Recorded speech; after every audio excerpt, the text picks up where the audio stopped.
وأنا من اليمن بس مجنس من بريطانيا. Très bien, on s'est amusé, on a regardé ce qui se passait, il y avait deux hélicoptères Keine Amtssprache ist, sondern eine Nationalsprache. Moja kwanza kuhusu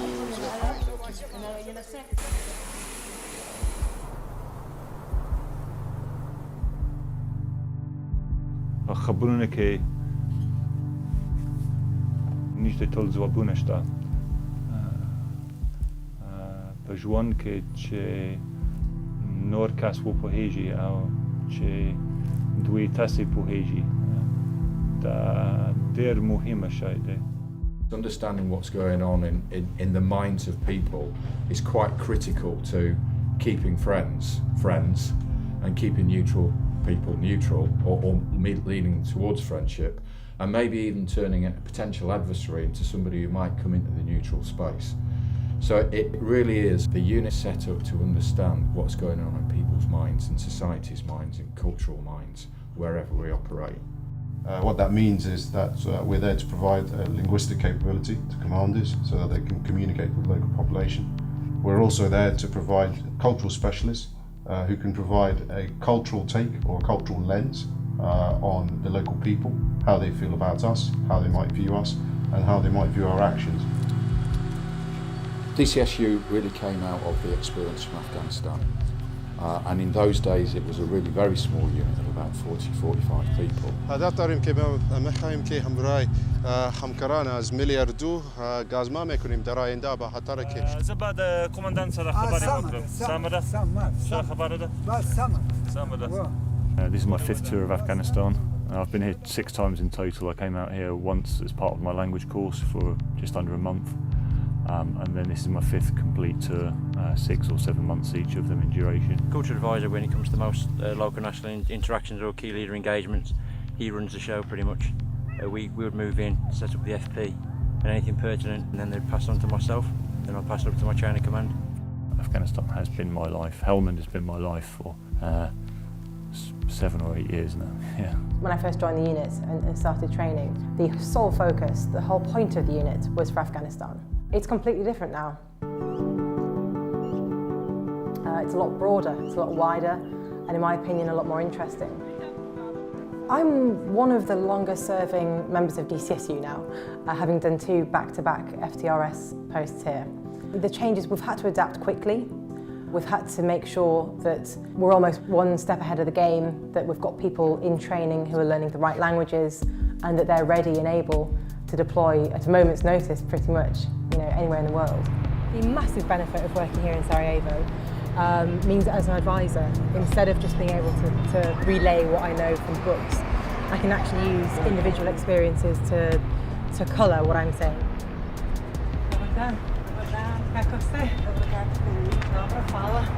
So I can give a piece of advice to a soldier about a situation in Sarajevo, or don't do this or don't do that, or it'd be better if you did it this way, because I've kind of made the same mistakes myself. Maybe in a way, being a cultural advisor on immersion training means that I'm kind of paving the way of making the little mistakes, learning from them. And then that means that because I've already done it, I can then tell people not to do it, and then soldiers en masse will not make the same mistakes. What they're really providing essentially is somebody who's solely focused on the cultural aspects of wherever we're working and operating. Brilliant. Use this opportunity to keep hydrated. And that really is trying to understand what are the triggers that are going to go down well with that population.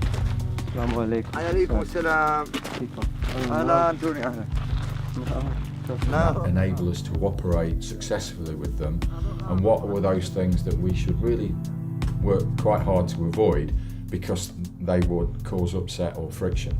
So it's about providing the advice that will sort of oil the wheels to enable a formation to go in and do whatever the job it is that it's got to do.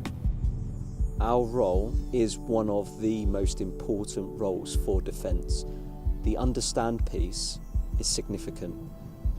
It takes just a few minutes, a few seconds to touch base with some of the locals, to converse in their own language, and for us to get the job done very quickly indeed. The information that we pass on to the commanders in respect to the cultural differences that we find ourselves in. The information is extremely important, but it also aids in their planning cycles. If something is going to affect they're not necessarily aware of, then they will alter the plan accordingly. So I was born in Barking, East London. My father is originally from Lebanon, and my mother's British. I guess this region was selected for me because I showed an interest right at the start. So I made that aware in the interview when I volunteered for the role. We've got quite a few cultural specialists deployed out, so Jordan, Saudi Arabia, Libya, Tunisia, Algeria, and then we've got Sub-Saharan Africa. When we come somewhere like this, we need to understand what is the culture of the environment. Do we understand what we need to do? And do we understand the local population and the various actors that are there? So I've been given the use of a cultural specialist, and we've had the availability of Lieutenant Ugali since we got given the task in November last year. I didn't study languages. Unlike most of my colleagues, I came pre-packed with Swahili, English and Luhya, which is a regional language in Kenya. I think what I enjoy most is the interaction part. The interaction between a British soldier or sailor or airman. We've begun to grasp and appreciate that if you're going to work among people, then you have to understand their culture before you can actually be able to offer any assistance. We had education from the cultural specialists before we deployed, but there's nothing like doing it face to face in a community far away from here. And they're really leaning into it and love it, really. And are sort of developing basic phrases, and I just think it shows intent. You know, rather than just going there and speaking English and hoping for the best, you know, demonstrating intent. You might not get it right all of the time, but I think people appreciate the fact you're trying, and it just starts breaking down those barriers. I think it's absolutely vital that the British military represents the British people, and the British people is made up of multiple cultures. It is a multicultural society.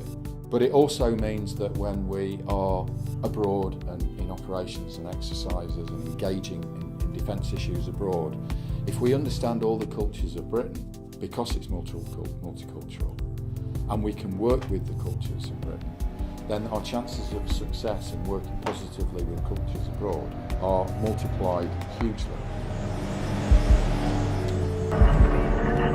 If you have a whole mix of people from different backgrounds, different upbringings, different sex, race, religion, you're more likely to strike a good relationship because you've got more tools in the toolbox, basically. It's been a real privilege actually to work with some really great linguists. So I've got a team of 8. And despite my French definitely not being as good as some of the others, I feel my experience as a cultural specialist linguist working in Afghanistan has given me the skill set to understand where those skills are needed and to identify those skills. At the moment we're on exercise with 4 rifles to be interpreters and translators for all of the doctrine, the operational staff work, and also out on the ground so that they can communicate between the Brits and the French. And we're also sort of a link between our observers who are observing the exercise and the French instructors who are out here, and to see what other techniques and tips we can learn. There's a bit of work in the ops rooms, but yeah, who wants to be anywhere other than this? I'm a bit of a mix. My mother is French-Canadian, my father comes from Yugoslavia. I was born in Gibraltar, but I grew up in Denmark, so I speak a few languages. I speak Danish, Serbo-Croatian, French, a little bit of English to get by, and a bit of Hindi as well. When you're thrown in an environment where they speak those languages, you pick it up pretty quickly. We've got men and women here that speak all sorts of other languages as well. Some of them amazing, 5 or 6 languages, spoke fluently, and that's always a big, big help. But the most important attribute is to develop an understanding of the culture. I think being a cultural specialist is one of the best jobs in the forces, if not one of the best jobs there is. I love languages and travel, and I've spent a lot of time personally and investing in learning languages and seeing new parts of the world. So to find myself in a job where my focus, where my role is to go out and to improve my understanding of cultures and to improve my ability with languages is incredible. My parents were both naval. They left when I was very young. I started Spanish at school, partly because I'm interested in Spain and partly because it opens up the whole of the South Americas. And actually the excitement and the opportunities that the military offered and the lifestyle that went with it was hugely appealing. When I join a new unit or a ship, one of the first questions I'm asked is, what are you? What is a cultural specialist? As an army officer joining the Navy, I wasn't quite sure what reception I'd get, but actually on all 3 ships I've served on, I've been completely welcomed into ship life, and the value I'm able to bring and add has been fully taken advantage of and used. It's really been a rapid procession of quite incredible experiences. I think languages and culture absolutely go hand in hand, and particularly in the role that we're designed to fulfill. You can have a very good linguistic understanding and you can be an interpreter or a translator, and that's a specific function. But actually, to try and do a job like this, I think you do need to have an understanding of both. I would say you can read about culture, you can learn about culture, but you'll struggle to really get the in-depth, intimate feeling and understanding of it that you will if you spend time in that country. I was under the impression I would struggle a lot more than I have. And maybe that's just because I improved really quickly when I got here, but I feel like I can be completely on my own in the city. And I almost feel like there's nothing I couldn't communicate now.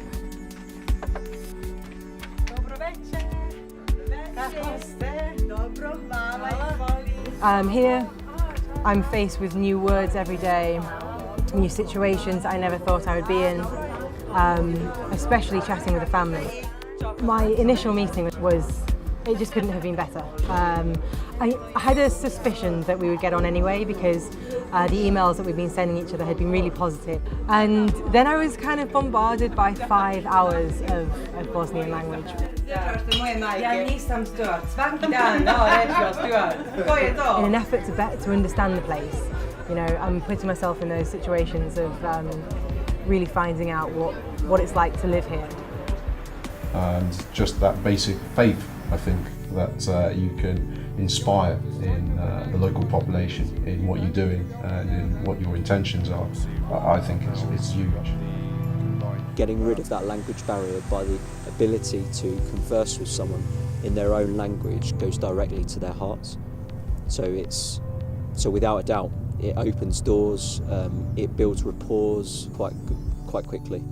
The main attribute that we're looking for in a cultural specialist is emotional intelligence, an interest in other peoples and an interest in why other peoples do things differently to us. Seeks to understand why and how to work with those differences so that we can sort of smooth the way for defence when they're going and working in that country.